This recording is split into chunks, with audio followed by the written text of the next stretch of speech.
包括在前面的组内赛 T1 也一直被韩华碾压，真的是碾压，就4-0的那种，但他就又是打回来了，像有魔力一样，就是他绽放了那种这个队伍的底蕴吧。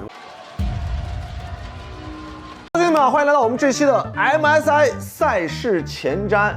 今天请来了重磅嘉宾，欢迎老朱，欢迎泽源。怎么说？德章，这次 MSI 比较看好哪个队？该看好的队有点多，有点多，那没关系，我们今天就逐层分析，一一解剖一下这些队的这个风格特点。就我们今天这个节目最终的目的呢，就是给各个的这个队标贴到这个陀螺上面。这是 A 级，这是 B 级，这是 S， 对。其实我们这规则就是有一个 S、4个 A、4个 B、1个 C， 然后编码，然后来一场生死对决。待会有抽陀螺那个表演啊，比赛啊，大家一定要看到最后，好吧？我们现在黑字节目不黑，我们今天纯理性客观的这个平均来吧。那德章开始吧，从第一个开始。哇，第一个就 T1，简单评一下。无需多言吧，我感觉这不用介绍太，就是又来了，很不容易。包括你看了第一赛段的一个表现，你会觉得韩华跟真纪是最有希望俩队，前2。包括在前面的组内赛 T1 也一直被韩华碾压，真的是碾压，就4-0的那种，但他就又是打回来了，像有魔力一样，就是他绽放了那种这个队伍的底蕴吧。我们之前老说那个冒泡赛之王是3星真纪，但 T1 现在真的就是感觉是那种晋级世界赛之王，当然也是世界赛之王啊。最后打韩华那个 BO5，很多观众应该也看了直播，因为那天没有别的比赛了嘛，就他是远远超乎想象。德章看完那个 BO5 对 T1 怎么评价？就是感觉猛，好猛！而且就是他们越打这种线下的大型比赛，就他们爆发出那个战斗力越强。因为这次在那个他们那个 MSI 之路嘛，也正好是那一年釜山，就是他们战胜京东的那个场馆，就是 Faker 推了入了那个地方3射手。对，所以我们3，所以姑妈在去那个 MSI 之路之前，还有说釜山这个场馆可能会带给我们好运，没想到还真来了。就多兰太让我刮目相看了，就他那2场是整个 BO5 的 MVP，2连 POM， 就整个赛段你可以看常规赛阶段，多兰真的是发挥就是状态极其不稳定，但是他在那2个 BO5 就神了，而且这 KT 挺变态的，又给冲保了，直接冲保了。KT 永远干这事儿，那个 BDD 老李，这是我最后能帮你的了，每次都给冲啊，那 KT 又给冲满了。这个 T1 我得给一 A 级，德章呢 ？A 吧，一定要 A。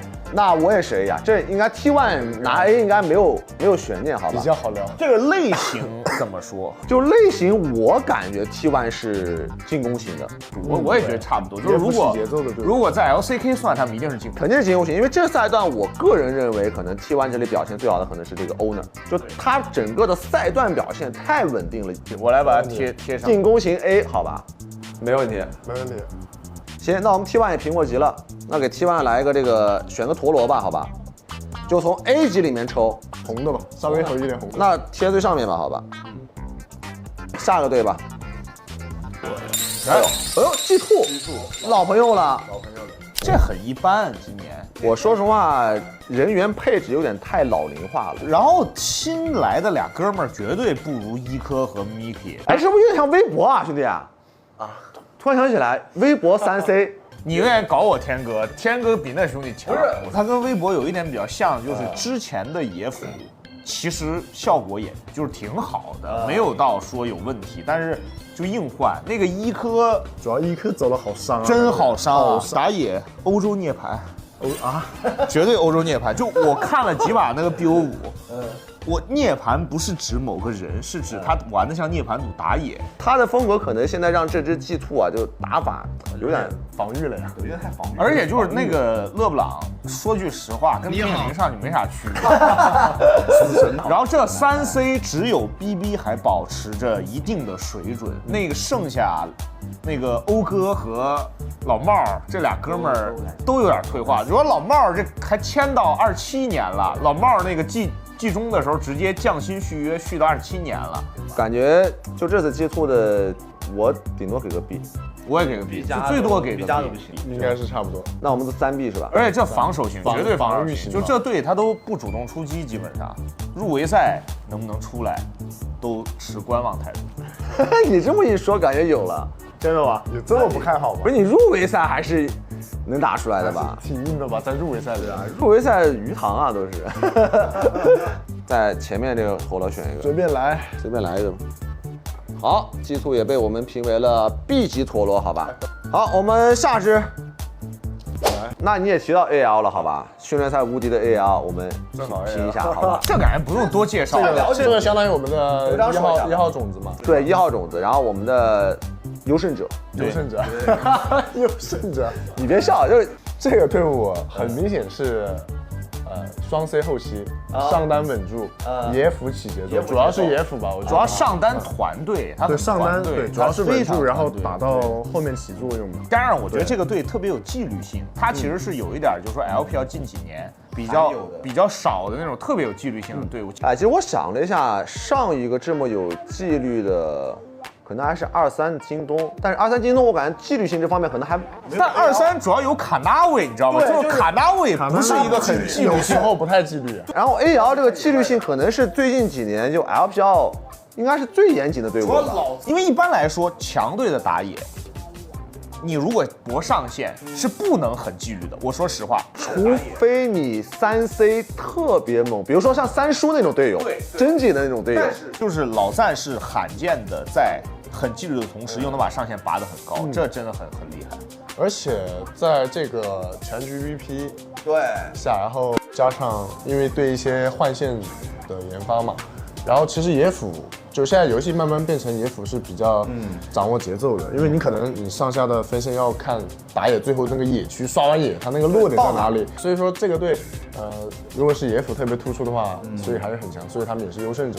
他们的这个 BP 的理解啊，Tabi 的那种，包括他采访透露出来的一些东西，所以让我更加期待他们在这次 MSI 的现在 BP 也特别的关键嘛，有时候可能就选完人就感觉差不多了一把。你们那个 BP 怎么样？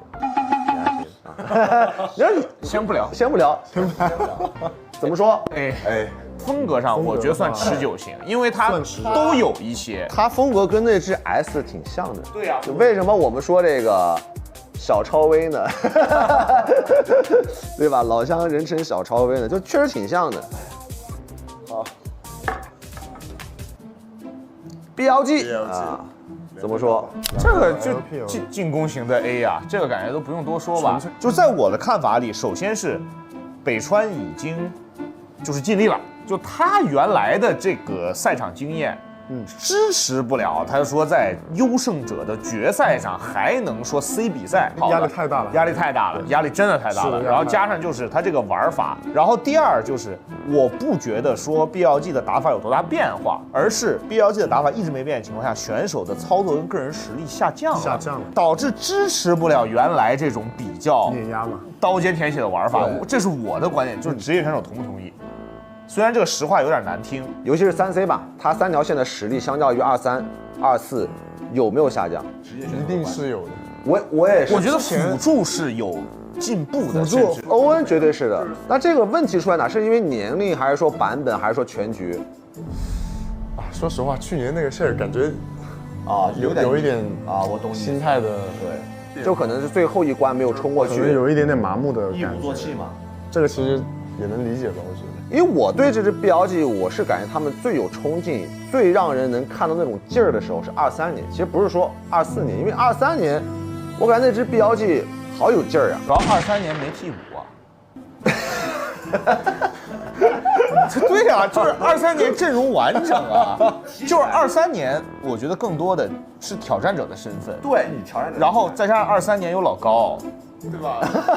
老高当时，我客观说就是老高带这种新人比较多的队伍，绝对是有一手的。现在老高很多话你翻出来看，说的绝对没问题。双 C 永远不要站一起。陈泽斌，你对吧？这绝对没问题。你说 BLG 他变差了嘛？他也是打了决赛的，而且他面对到 AL 这种队伍，就是有一点打到棉花上。就我们是拿一个世界冠军的上限在要求他，对，因为去年你就差一步嘛，那今年理所应当，我们对你要求是你要回到。但其实我们真的纯从成绩上出发的话，我觉得其实他们还是不差，而且联赛内的话。他们的一些冲劲啊，包括新气吧，我觉得跟打到国际性的赛事还是不太一样的。就你到世界赛舞台会更有那个劲儿。其实很多老选手都是这样的，就是就是常规赛划水，就是大白话就是季后赛发力。A 进攻吧，主要需要北川站出来了，不进攻。这个没输过呀，主要是这个不好不给 S。大王来了，绝对的这个 MSI 最大热门，输过一次吧。第一赛段对输给过韩华，就输那一场。我是感觉这样的，就是如果真季特别是超越这个点能发挥联赛里面80%到90%的能力，MSI 拿冠军了。就是很多观众肯定要刷，就指你。很多观众要刷世界赛超越不行，但这不是世界赛，这是 MSI。因为 MSI 去年也是很无敌的超越，就去年呀，成都啊。我在想那串数字，那个2弹幕发吧，就去年5还是7来着？哎呀，你他想马上勾出来，他想马上勾出来。燕之有一个后盾过后成就了卡利斯的5杀。他们第一赛段为什么输给韩华，或者说有一些的这个小的短板，就当时他们可能野辅不太稳定，尤其是丢了这个点。但丢了这个兄弟呢，在这个赛段我感觉是进化了，尤其是他在打 T1 那个常规赛的 BO3 里面玩了把机器人之后，我发现这哥们儿直接后面就很有自信了。而且这种年轻辅助一旦有自信就很厉害。而且我输给魏练出来了，我输的魏跟赵信原来有点问题，输今年这个魏跟赵信也整出来了。我肯定给他 S。缺点在哪呢？缺点就是金猪猪。啊，这还真是，就这个金猪猪，他有的时候 BP 我感觉蛮变态的。那个时候感觉选手都会，就是尤其金猪猪他打这个 BO5的双边无畏征兆，他有的时候就是老上怪手，会有点混。就你如果关注这赛季真季的这个 LCK 整个的表现，你会发现他有的时候会拿出那种很变态的阵容，比如说有一把是一个4前排，然后加一个儒勒，包括在后面选那种什么卡牌加塞纳，但是证明好像那个卡牌加塞纳是挺有路子的。对，那把抓掘木嘛。对，然后就经常发生这种事，就是比如说我们平常训练看他那个比赛嘛，突然就选了一些就我们觉得选的不好嘛，比如说中单加里奥配什么上单塞恩什么的，对，就这种很奇奇怪怪的是吧？什么或者说什么塞恩加塞纳，就这种看起来没什么伤害的，对吧？然后这个时候我们一致觉得不行，这个时候突然有人冒出来一句奸计玩过。赢了，那就是自己菜，就很无语，你知道吗？有人就自己菜。那你说是这个英雄问题呢，还是人的问题呢？但你觉得呢？我觉得说实话，他就是有问题，但是人给兜回来了。这得持久型的 S， 业内这绝对持久 S。BLG T1 AL T1，木曜你 T1，我先来个 CFO 的吧。现在还有2个这个 LPL 队伍的。完了，我没了。FlyQuest 跟 T1 打满 BO5，哎 ，FlyQuest 赢了，决胜局，差不多。那个就是猛啊，就你跪的就是猛。3、2、1，老乡，后补，老在，一直不倒。哎，有机会吗？完了，决胜局，完了，没完，我还在真实。哇，老三尽力了，在手高定。老三尽力了。差不多。这怎么办？差不多不开啊 ！BO5决胜局，说实话，不知道谁，差不多。真不知道这个悬念留给 MSI，这个悬念 MSI 揭晓了，天意兄弟。